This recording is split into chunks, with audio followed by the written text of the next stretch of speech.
একটু আগে জয় তরিদের নিয়ে বাড়িতে ফিরে আসে। গেটের সামনে গাড়ি থামিয়ে জান্নাত আর তরিকে নামিয়ে দিয়ে সে পার্ক করতে যায়। তরি আর জান্নাত ভেতরে ঢুকতেই ডাইনিং রুমের সোফায় বসা সিনহা নাজমা চৌধুরী চোখ তুলে তাকায়। সিনহা হাসি মুখে বলে উঠল, আরে জান্নাত সোনা, কেমন আছো? জান্নাত তো মিষ্টি হেসে উত্তর দেয়, আলহামদুলিল্লাহ, তুমি কেমন আছো পিপি? সিনহা হালকা মাথা নেড়ে বলে, এই তো ভালো আছি। তুমি রুমে যাও, ফ্রেশ হয়ে এসো, পরে কথা হবে। ঠিক আছে পিপি। তরি চল, আমরা রুমে যাই, পরে আড্ডা দেব। তরি হালকা মাথা নাড়তেই সিনহা থামিয়ে দিল, ও থাকুক, তুমি যাও। বলেই সিনহা তরির দিকে চোখ বুলিয়ে নিল। পা থেকে মাথা পর্যন্ত সাধারণ কলেজ ড্রেস, মাথায় হিজাব, সাদা মাথা। সিনহার চোখে প্রশ্ন, এই মেয়েটার মধ্যে এমন কি আছে যে জয় এভাবে আগলে রাখে? তরিও তাকালো সিনহার দিকে। মেয়েটা ফর্সা, জিন্স আর টপস পরা, চুলগুলো কালার করা, খোলা অবস্থায় পিঠে নেমে আসে। দুজনের চোখাচোখি হলো। তরি চোখ নামিয়ে নিচে তাকালো, কি বলবে বুঝে উঠতে পারল না।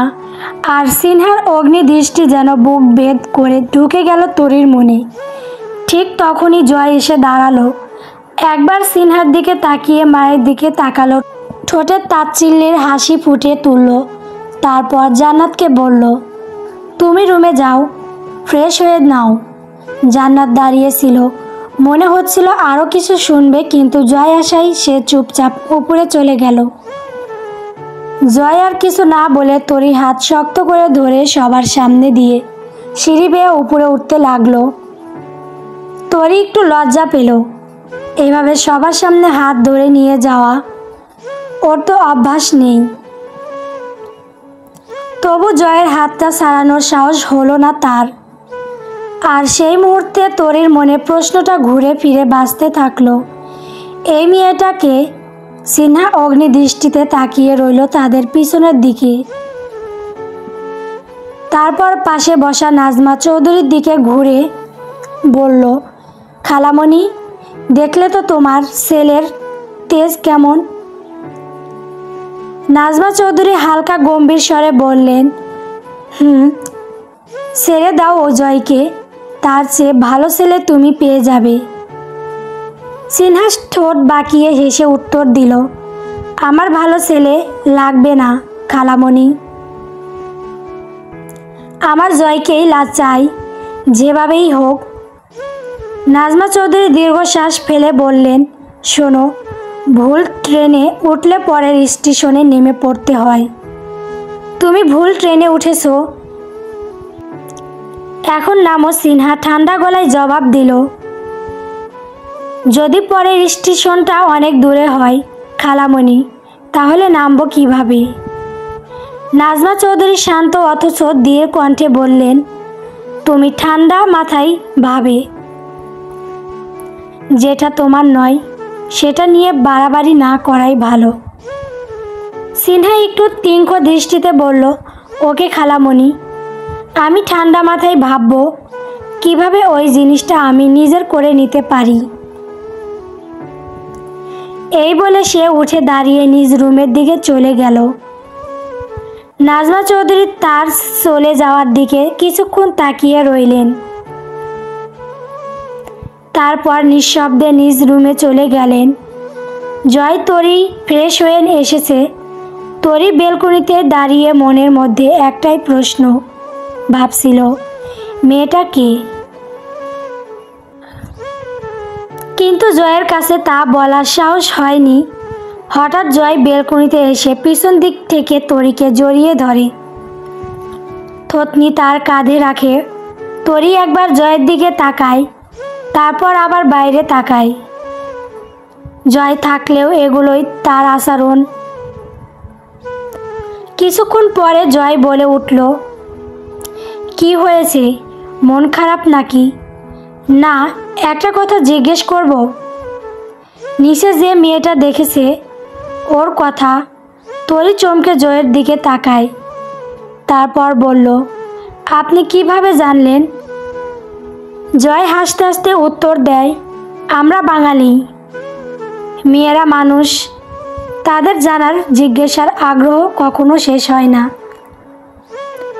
ওটা খালামণির মেয়ে, আর বেশি কিছু জানতে চাও না? সহজ ভাষায় বললে হয় আমার খালাতো বোন। কিছু কিছু আবর্জনার নাম মুখে না নেওয়াই ভালো। তরি অবাক হয়ে জয়ের দিকে তাকায়। আবর্জনার কথা এখানে কিভাবে এলো? জয় হালকা হেসে বলে, চলো আমরা খেয়ে আসি, রাতে আবার রাফিরা আসবে। তরি বুঝলো জয় তার প্রশ্নের সঠিক উত্তর দেবে না, তাই সে বলে উঠল, আপনি যান, আমি জান্নাতকে নিয়ে আসতেছি। ওকে, তাড়াতাড়ি। জয় ডাইনিং টেবিলে এসে বসে। কিছুক্ষণ পর সবাই একে একে টেবিলে এসে বসে। সিনহা এসে জয়ের পাশে চেয়ার টেনে নিয়ে বসে। জয় সাইফুল চৌধুরীর সঙ্গে কথা বলছিল, তার মনে হলো তরি বসলো না। তরি তো এভাবে বসবে না তাকে না বলা পর্যন্ত। পাশে তাকিয়ে দেখল সিনহা বসে গেছে। জয় বলল, তুই অন্য চেয়ারে যা, এখানে তরি বসে।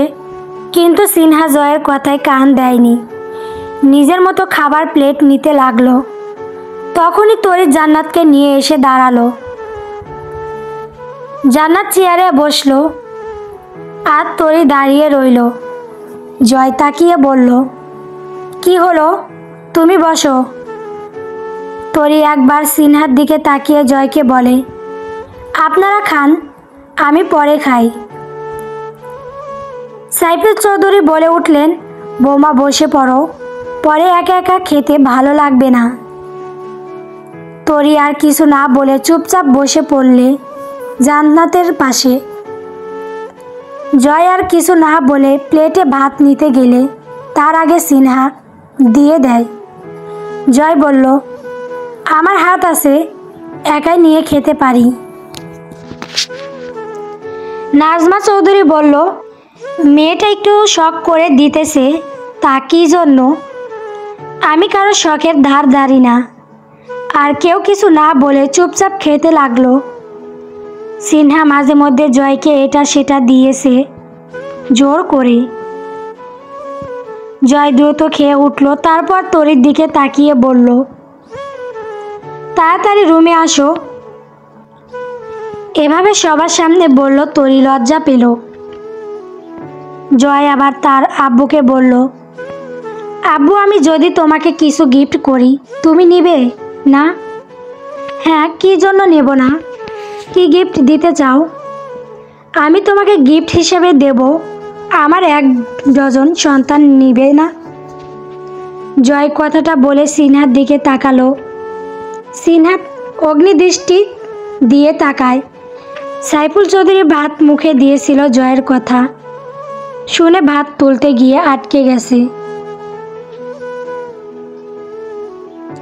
জয় তা দেখে দ্রুত পানি আগিয়ে দেয়। তরির মন চাইতেছে মাটি ফাঁক হোক, সে ঢুকে পড়ে। কারো দিকে না তাকিয়ে তরি কিচেন রুমে চলে যায়। জান্নাত বলল, চাচ্চু তাহলে তো আমার অনেকগুলো ভাই বোন হবে, কি মজা হয়। হ্যাঁ, আমার বাচ্চা দিয়ে তোমার ভাই বোন দিয়ে এ বাড়ি ভরে থাকবে। সিনহা কত খুশি ছিল জয়ের পাশে বসে খেতে পারছে, কিন্তু জয়ের এই কথাটা তীরের মতো এসে লাগলো বুকে। মনে মনে ভাবলো, আমি সংসার ভাঙার পরিকল্পনা করিতে আর জয় বাচ্চা পর্যন্ত গেছে। তাহলে কি তাদের মাঝে সব হয়েছে? না না, এটা কিছুতেই হতে পারে না। আবার জয়ের দিকে তাকাতেই দেখতে পারল জয়ের ঠোঁটে বাঁকা হাসি। জয় মুখ দিয়ে শেষ দিতে দিতে হেলে দুলে রুমে যেতে লাগলো। সিনহা পিছন দিক থেকে দেখে আবার মনে ভাবলো, কি হতো জয় যদি আমার হতো? জয় কিভাবে সব কিছু ভুলে যেতে পারে? নাকি ওর মনে অন্য কিছু আছে আমাকে খুঁজে বের করতে হবে? সবাই যে যার মতো খেয়ে রুমে গেল। তরি কিচেনে কাজ করতেছে। ফরিদা খালা সন্ধ্যার দিকে বাসায় চলে যায়, তাই রাতের কাজটা তরি করে রাখে। জয় এই ব্যাপারে একটু ছাড় দেয় তরিকে, কাজ না করলে নিজের সংসার ভাবতে পারবে না, তাই এইটুকু করতেই পারে বাড়ির বউ হিসেবে। তোমার আর জয়ের মাঝে কি সব কিছু হয়েছে? পিছন থেকে কথাটা বলে উঠল সিনহা। তরি চমকে তাকালো পিছন দিকে, মনে মনে ভাবলো এখনও তো এনার সাথে আমার কোনো কথাই হয়নি, তাহলে এটা কি ধরনের প্রশ্ন? এর উত্তর কি দিবে? কি হলো, আমার কথা শুনতে পাও নাই? আমি শুনতে পারছি, তাই আমি বলি। সিনহার পিছন থেকে কথাটা বলল জয়। সিনহা অবাক হয়ে বলল, তুমি এখানে? কথা এটা না, কথা হলো আমাদের মাঝে সব কিছু হয়েছে কিনা। যেদিন বেবি হবে সেদিন বুঝতে পারবি হয়েছে কিনা। এতটুকু সময় একটু ধৈর্য ধর। তোমার এখানে কি চাই? আসলে শুটকি রান্নাঘরে থাকে।